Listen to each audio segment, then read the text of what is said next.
នេះគឺជាក្រាស់លុយ20,000រៀលរបស់ខ្ញុំកំពុងតែនៅលើដៃបងស្រីរបស់ខ្ញុំហើយខ្ញុំត្រូវធ្វើយ៉ាងណាដើម្បីយកលុយ20,000នេះពីបងស្រីខ្ញុំត្រឡប់មកវិញដោយតម្រូវឲ្យខ្ញុំមានបេសកកម្មមួយក្នុងការស្វែងរកវត្ថុណាដែលមានផ្កាយឲ្យបាន100មុខតាខ្ញុំអាចរកទៅបាននិយាយទៅមិនថាវត្ថុនោះគឺជាអ្វីទេគឺថាឲ្យតែមានផ្កាយគឺខ្ញុំរកចូលទាំងអស់ហើយរៀងរកវត្ថុផ្កាយមួយមុខដែលខ្ញុំបានរើឃើញគឺខ្ញុំទទួលបានតែប្រាក់ចំនួន2,000នេះពីបងស្រីខ្ញុំត្រឡប់មកវិញងល់ទៅមកគឺវត្ថុផ្កាយមួយគឺថាមើលលចន់លៀមភ្នែកចេញមកខ្ញុំមិនមែនបន់តែឃើញវត្ថុណាដែលមានផ្កាយតែបានច្រើនទេអ្នកគ្នាហើយខ្ញុំមានរយៈពេល160នាទីក្នុងការសម្រេចវាបើសិនជាខ្ញុំរកវត្ថុផ្កាយអត់បាន100មុខមុនពេលកំណត់ទេគឺថាលុយ20,000រៀលបងខ្ញុំនឹងយកដាច់តែម្ដងបេសកកម្មរយៈពេល160នាទីក៏បានចាប់ផ្ដើមផងហើយនិយាយទៅខ្ញុំត្រូវការថ្មីរកបានដល់តែ100មុខឯណោះទើបបានក្រុម20,000រៀលមកវិញឥឡូវខ្ញុំចូលមកដល់ទីតាំងទី1ហើយអ្នកគ្នាហើយដើម្បីរកវត្ថុដែលមានផ្កាយបានគឺថាខ្ញុំរកនៅតាមកន្លែងលក់សម្ភារៈប្រើប្រាស់អូនេះបានគឺវត្ថុផ្កាយទី1របស់យើងហើយនិយាយទៅគឺថាខ្ញុំទៅបាន2,000រៀលត្រឡប់មកវិញប៉ុណ្ណោះហើយខ្ញុំគិតនៅសល់ពេល152នាទីទៀតក្រោយពីនោះមកក៏បានគឺវត្ថុផ្កាយទី2នេះផ្កាយទី3ក៏ដូចជាផ្កាយទី4ហើយនេះខ្ញុំបាន5ផ្កាយបាទឬក៏បានធ្វើដំណើរឡើងទៅចំផ្សេងទៀតពេលនោះក៏បានឃើញផ្កាយនៅតាមសំជើង2ផ្សេងៗគ្នាទៀតនិយាយទៅឲ្យតែវត្ថុដែលមានផ្កាយគឺខ្ញុំបានលុយទៅតាមនឹងហើយអ្នកគ្នានេះវត្ថុផ្កាយទី1របស់យើងផ្កាយទី4ហើយនេះគឺជារបបផ្កាយទី10របស់យើងមកនិយាយទៅខ្ញុំបានលុយមកវិញ20,000ហើយនិយាយទៅទោះជាវត្ថុមួយមានផ្កាយច្រើនក៏ពិតមែនប៉ុន្តែគឺថាខ្ញុំរត់ចូលបានតែមួយទេអ្នកគ្នាពេលវេលាខ្ញុំគឺនៅសម145នាទីទៀតនេះពីប៉ោងផ្កាយបាន2មុខជាប់គ្នាទៀតស្រាប់តែពេលពងដើររត់សសក់ក៏បានឃើញកូនតតាមមួយមានផ្កាយចំនៅភ្នែកហ្នឹងនិយាយទៅគឺខ្ញុំបាន13មុខហើយក្រោយពីនោះមកក៏បានរកឃើញ4មុខផ្សេងៗគ្នាទៀតដូចជា Grass Sticker កណាចំឲ្យ2មុខខុសៗពីគ្នាទៀតហើយនេះផ្កាយទី7និយាយទៅគឺថាទូយកតែមែនតើហ្មងក្រោយពីនោះមកក៏ឡើងទៅចំផ្សេងទៀតពេលនោះក៏បានឃើញកតា3មុខផ្សេងៗពីគ្នាហើយកតាទាំង3នេះក៏មានផ្កាយខុសៗគ្នាទាំង3ផងហើយបាន20មុខហើយបាន20មុខហើយនេះវត្ថុផ្កាយទី21វត្ថុទី22ទី23វត្ថុផ្កាយទី24ងល់ទៅតំងគឺវត្ថុផ្កាយមួយគេថាមើលលចន់លៀមភ្នែកចេញមកខ្ញុំមិនដឹងថាសំណាងឬក៏មិនទេអ្នកគ្នាព្រោះលឿនខ្លាំងមែនតើបាន25មុខហើយក្រោយពីនោះមកក៏បានឃើញបតោមួយមានផ្កាយនៅលើនឹងទៀតក៏ដូចជាកាបូបយកមានផ្កាយពីមុខផ្សេងៗពីគ្នានឹងទៀតនេះទៅគេផ្សព្វផ្កាយទី29ក៏ដូចជាវត្ថុនេះផ្កាយទី30និយាយទៅបាន60000រៀលទៅខ្ញុំហើយខ្ញុំបានជាខ្ញុំរកវត្ថុផ្កាយឲ្យអស់ពីមហានឹងផងហើយមុនខ្ញុំធ្វើដំណើរទៅកន្លែងផ្សេងមួយទៀតនេះរូបបិទមានផ្កាយទី31ហើយមើលក៏បានឃើញថងយូមានផ្កាយទី32បន្តពីដើរអស់មកស្ទូក្រោយមកទៀតខ្ញុំក៏បានឃើញជាបន្តទៀតជុំយកកាបូបផ្កាយរបស់គេមើលមកទៅនោះម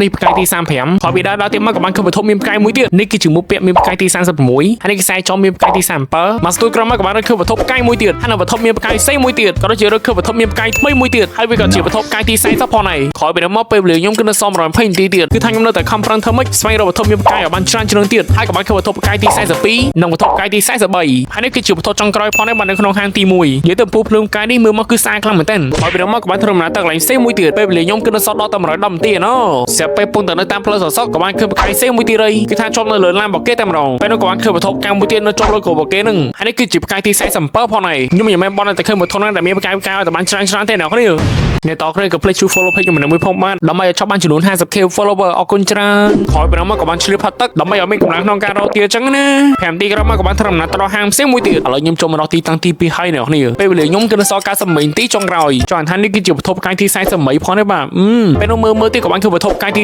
49នេះគឺជាវត្ថុផ្កាយទី50ផងហើយនិយាយទៅខ្ញុំជប់ជិះបាន50មុខហើយខ្ញុំត្រូវការរកវត្ថុផ្កាយតែ50មុខចុងក្រោយប៉ុណ្ណោះនេះវត្ថុផ្កាយទី51និងវត្ថុទី52បន្ទាប់ពីចំណាយពេលអស់5នាទីក្នុងការរកទៀតមកពេលនោះក៏បានរកឃើញវត្ថុមានផ្កាយពីមុខផ្សេងៗពីគ្នាទៀតក៏ដូចជាមួយនេះផ្កាយទី55ចំពោះលក្ខខណ្ឌបើសិនជាខ្ញុំរកបាន100មុខមុនពេលកំណត់គឺខ្ញុំនឹងមានឱកាសក្នុងការស្វែងរកបន្តទៀតដើម្បីយកលុយចំណេញបន្ថែមពីបងស្រីខ្ញុំពីលើនឹងមកខ្ញុំគឺនៅសល់84នាទីទៀតនេះគឺថាផ្កាយនៅលើថងតែម្ដងបាទនេះផ្កាយទី57គឺថានៅលើជាប់អក្សរតែម្ដងបាទស្រាប់ពេលមើលចុះមើលឡើងរកចូលរឡើងទៀតមកក៏បានរកឃើញវត្ថុមានផ្កាយ3មុខចុងក្រោយនៅក្នុងហាងរបស់គេនឹងចំនួនតួលេខវិញគឺបាន60ហើយខ្ញុំទៅបានឃើញវត្ថុផ្កាយមួយគឺថាខ្ញុំប្រឹងប្រែងមើលចង់ជិះក្រុងភ្នែកមកហើយពេលនោះក៏បានឃើញវត្ថុផ្កាយមួយទៀតហើយនៅតាមផ្លូវហ្នឹងចង់ឲ្យថាខ្ញុំធ្វើដំណើរដល់រកវត្ថុផ្កាយក៏ដល់កន្លែងហាងលក់អាវទៀតណូនោះផ្កាយខឹមផ្កាយអូយលោកវេទនាក៏វេទនាម្លេះលោកនេះផ្កាយទី63ក៏ដូចជានេះផ្កាយទី64នេះមួយទៀតផ្កាយទី65ដឹងអីទួយដកផ្កាយហ្នឹងហើយក៏បានធ្វើដំណើរទៅកន្លែងផ្សេងមួយទៀតទៅព្រោះនៅតាមហាងលក់អាវហ្នឹងរកផ្កាយឲ្យបានច្រើនទេអ្នកគ្នាហើយបានទៅដល់ហាងសម្ភារៈមួយទៀតហើយក៏រកបន្តទៀតខ្ញុំត្រូវការរកតែ35មុខទៀតគឺខ្ញុំជោគជ័យហើយអ្នកគ្នានេះបន្តមានផ្កាយទី66នោះផ្កាយទី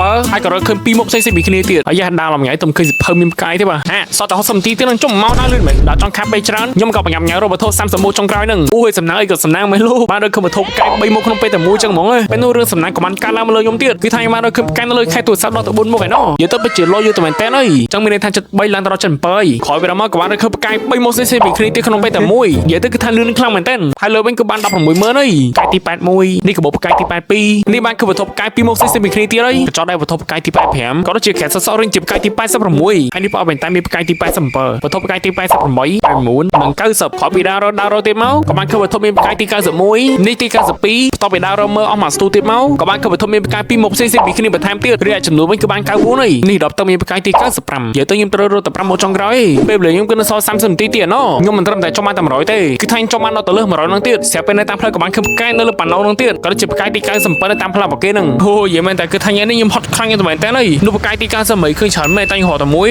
5ទីក្រោយមកក៏បានទៅរកកន្លែងហាងផ្សេងមួយទៀតនេះគឺជាវត្ថុផ្កាយពីរមកចុងក្រោយផតទេបើទីបំផុតខ្ញុំជោគជ័យបាន100មុខអើ